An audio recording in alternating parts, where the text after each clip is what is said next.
শুভ দুপুর বন্ধুরা, আজকে সব রান্না বান্না শেষ করে গুছিয়ে দিয়েছি আর তোমাদের সঙ্গে শেয়ার করার জন্য হাজির হয়েছি। তো তোমরা কে কোত্থেকে দেখছো অবশ্যই আমাকে কমেন্ট করে জানাবে। যদি রেসিপিগুলো ভালো লাগে তাহলে বন্ধুদের মধ্যে শেয়ার করে দিবে।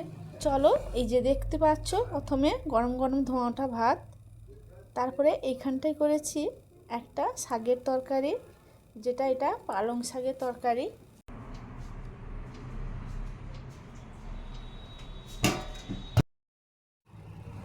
তারপরে এখানটা একটা ঝোল আছে, এটা হচ্ছে বাউল মাছের ঝোল, একটু কষা কষা টাইপের করেছি। আদা রসুন পেঁয়াজ আর ছেলের পছন্দের একটা আলু দিয়েছি, আর একটু ধনেপাতা দিয়েছি, ধনেপাতা দিয়ে করেছি। তারপরে আরও একটা আছে মেনু, এই যে এটা হচ্ছে ঢেলা মাছের পাকা তেঁতুল দিয়ে টক। তো তোমরা কে কে টক খেতে পছন্দ করো অবশ্যই আমাকে কমেন্ট করে জানাবে। আর গরম গরম ভাত আর পালং শাকের ঘন্ট নিয়ে প্রথমে বসে পড়েছি।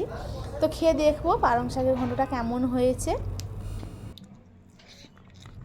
যদিও পালং শাকের ঘন্ট একটু ডাল দিয়ে খেতে ভালো লাগে, তো আজকে সিম্পলি করেছি, শুধু আলু আর বেগুন দিয়ে করেছি, একটা পেঁয়াজ আর কাঁচা লঙ্কা দিয়ে।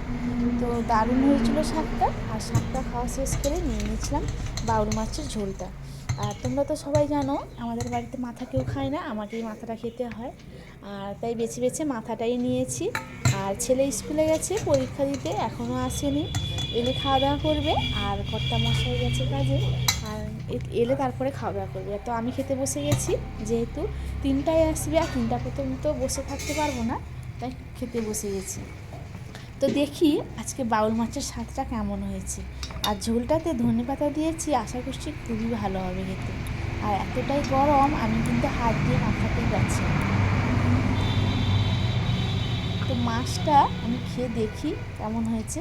তো প্রচণ্ড গরম বন্ধুরা, আর শীতের সময় একটু গরম ভাত আর গরম তরকারি খেতে খুবই ভালো লাগে, ঠান্ডা হলে কিন্তু একটু ভালো লাগে না। তো তাই আমি গরম গরম নিয়ে খেতে বসে পড়েছি।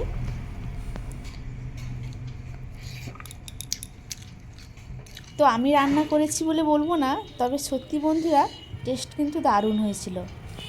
আর যদি এই বাউল মাছটা একটু সর্ষে বাটা না দিয়ে আদা রসুন পেঁয়াজ দিয়ে আর একটু নামানোর সময় ধনেপাতা আর গরম মশলার গুঁড়ো ছড়িয়ে রান্না করা যায়, খেতে কিন্তু দারুণ হয়। সর্ষে বাটা দিলেও ভালো হয়, তবে আজকে আমি সর্ষে বাটা দিইনি, ছেলের আবদারে করেছি, ছেলে বলছিল এরকম রান্না করতে, এরকম করেছি।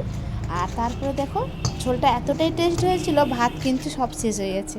তারপরে আমি আরও এক হাতা ভাত নিয়ে মাছের টকটা দিয়ে খাচ্ছি। আর যদিও টকটা প্রচণ্ড টক হয়ে গেছে, তাই আমি জুসটা অল্পই নিয়েছি। আর এই মাছটা ভীষণ কাঁটা, তোমরা কারা কারা কাঁটা মাছ খেতে ভালোবাসো অবশ্যই কমেন্ট করে জানাবে। মাছের টকটাও দারুণ হয়েছিল, একটু টক বেশি হলে আর টকটা খেতে ভালো লাগে, একটু কাঁচা লঙ্কা আর লবণ দিতে হবে সঙ্গে, খেতে কিন্তু জাস্ট ফাটাফাটি হয়েছিল।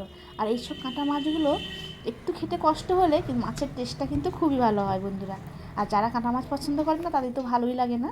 তো আজকের এই ছিল আমার মেনু। তো তোমাদের আজকের মেনু কেমন লাগলো অবশ্যই কমেন্টে আমাকে জানাবে। আর তোমাদের বাড়িতে কী কী মেনু হয়েছে অবশ্যই আমাকে কমেন্টে জানাবে। আজকের ছিল এই মেনু, আজকে রাখছি, ফিরে আসবো পরবর্তী ভিডিও নিয়ে। তো সবাই ভালো থাকবেন, সুস্থ থাকবেন, টাটা।